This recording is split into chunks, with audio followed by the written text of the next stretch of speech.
досым, қалайсың? Жақсы. Мектептесің бе? Қай жердесің? Болды, қазір барам.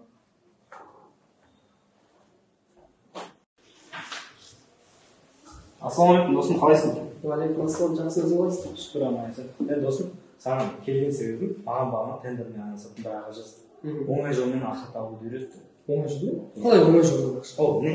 Сілтемені бар ғой. Көрсетші, сілтемені көрейік. Сілтемені не? Адамдарға жібересің. Қанша көп адам жазсын, соншама көп ақша келеді. Берші, көрейікші. Бұл заңды нәрсе ма? Білмеймін, ол жағын ешкім айтқан жоқ. Ол жағын ешкім айтпаған болғанда, ол заңсыз ғой досым. Сен маған келген кейін басқа балаларды жинап бердің мектепте? Иә, балаларға айттым. Ол заңсыз жұмыс болып келеді досым. Шақырған балаларды, жинаған балаларыңды барып ойынан айнытып, кері қайтарған дұрыс болады.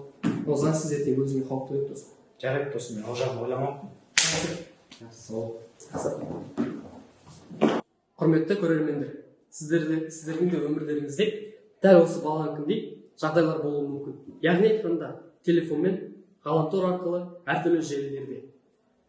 Қазіргі заманда ғаламтор өте дамыған, бірақ дамыған дегенмен оның ішінде қауіп жоқ деген сөз емес. Оның ішінде әртүрлі алаяқтар, және де әртүрлі қауіпті оңай ақша табамын деген жұмыстар бар.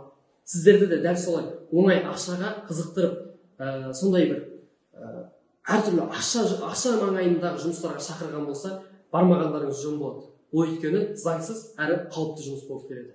Қош, сау болыңыздар.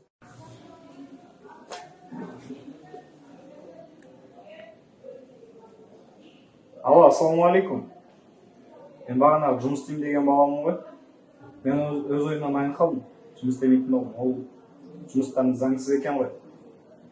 Рахмет, сау болыңыздар. Сіздер де абай болыңыздар.